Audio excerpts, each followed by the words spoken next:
This is Movie Recapped here.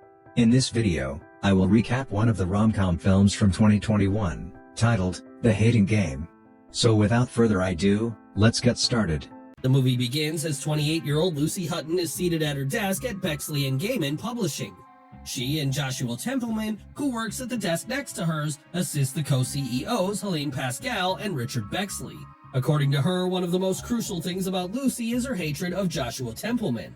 In the morning, Lucy Hutton constantly thinks about how much she despises Joshua Templeman.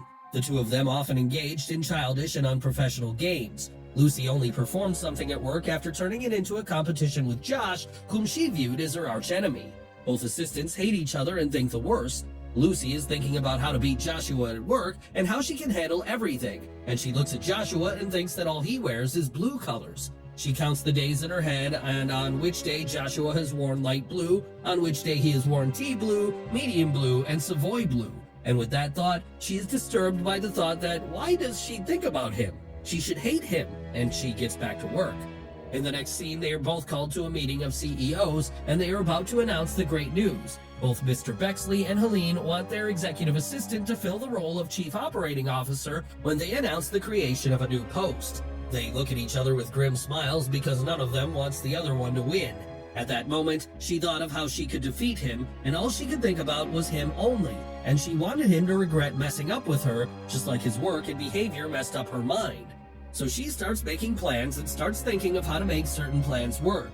After intensifying her rivalry with Josh, Lucy goes back home and calls her mom, and her mother asks her if she isn't going out for the weekend, and tells her to find a man. And Lucy says that she is going out with her girlfriends. Her mother asks her why she isn't going out with that guy from the office, which she always brags about. Lucy needs clarification and thinks about why she always has Josh on her mind. With that thought, Lucy goes to bed, and Lucy then dreams sexually of him. She wakes up in the middle of her sleep, and thinking about that hot dream she has about Josh at that moment, she thinks of the awful idea. She thinks of luring Josh sexually so she can get into his mind, and also makes him get in trouble for sleeping as she has. The following day, with her awful plan in mind, she dresses up in a short black sleek dress for work to grab his attention. As she walks into the office, Josh sees her and smiles and asks her if she has a date, and she starts lying and telling him that she is dressed so nicely because she has a date. Joshua asks her at what place she is going, and she lies again about the place, and Josh says that coincidentally he is also going to that same place. This makes Lucy more awkward, and then he asks her if someone is from the office, and she says yes, but in reality, there is nobody because she was dressed up to impress Josh. She goes downstairs and asks designer Danny to go out with her because he does not believe her. After seeing her in the black dress, Josh, who secretly likes Lucy, takes more interest in her and her date. As they go in the lift, Josh asks her if she needs a ride. She says she'll walk to the cafe. Still, Josh points at her high heels and tells her if she walks in such shoes, she might get her pretty little feet hurt at this. Lucy gets very angry, but her anger goes away as she sees him from very close. She looks in his eyes, and at that moment, they both connect. So Joshua can't handle himself, and he kisses her in the elevator. As the elevator stops, they both get very awkward. In a silent mood, Josh drops her at the cafe where Danny is waiting for her. Josh asks Lucy to take his umbrella as it is raining outside, but she says no and rushes out of the car. She gets to the cafe and greets Danny, but she is still thinking about the kiss as she excuses herself to go to the restroom. Josh shows up. She shouts at him for ruining her night, and all she can think of is how a man can manipulate her, and also tells her that she is looking pretty in that black dress. Josh tells her that he is not here to ruin her night, but is here to return her bag, which she forgot in the car. But that night, and insists on taking her to her date. She is surprised that she likes it, but she still goes on her date with Danny and is upset with Josh for ruining her night. She searches Joshua's desk the next day, seeking evidence to use against him, and discovers codes in his day planner that she cannot understand. A difficult-to-find Smurf figurine is delivered to Lucy by the mailman to add to her collection. Joshua criticizes her for worrying too much about what people think of her. Joshua makes fun of her growing up on a strawberry farm, unintentionally making her feel lonely and homesick. The following day, she gets roses and the note, "You're always gorgeous." She suspects Danny is the source of the roses. When she goes to work, she feels happy, and Josh asks her if they can forget about the kiss they had the night before, and Lucy agrees to this point.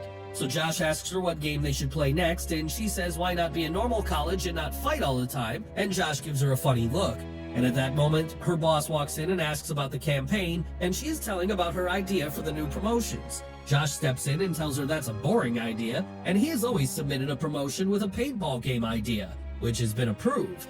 That moment, Lucy has a flash and she thinks of choking Josh to death, but she comes back to her sense and says, "Okay, we're gonna play a gun game now."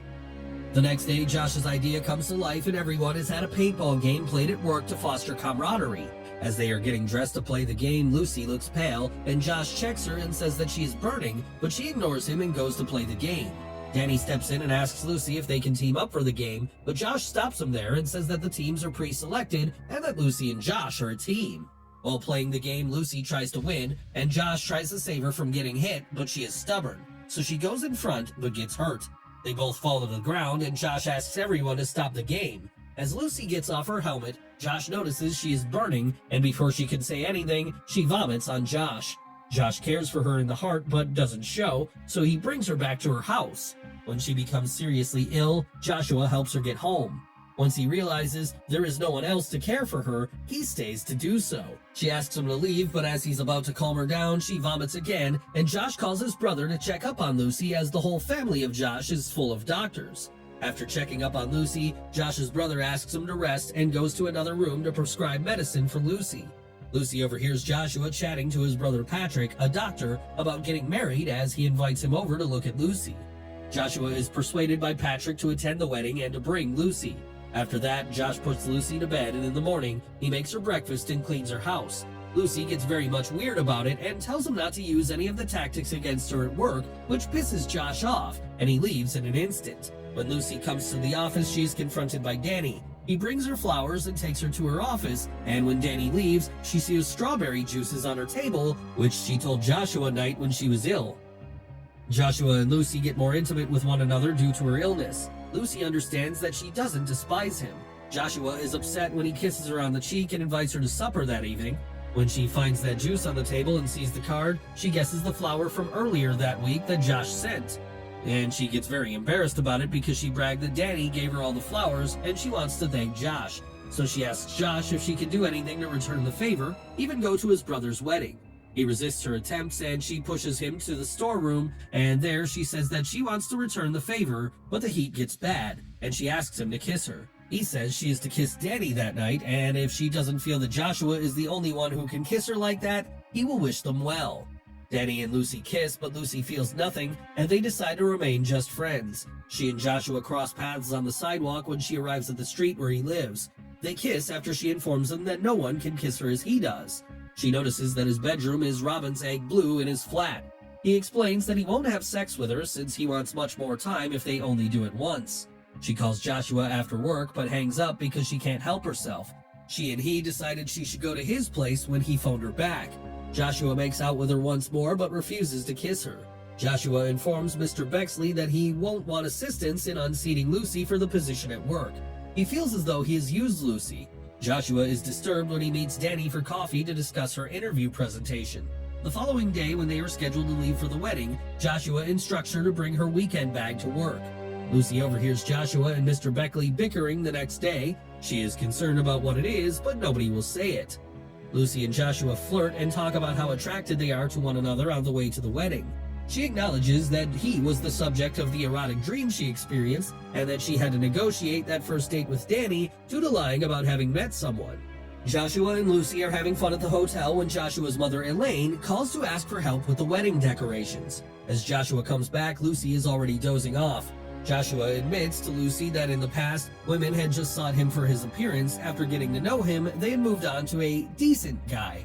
Joshua seemed to be upset at the wedding. Eventually, Lucy finds out that the bride, Mindy, was Joshua's ex-girlfriend. He must have brought her as a rent-a-date, Lucy surmises.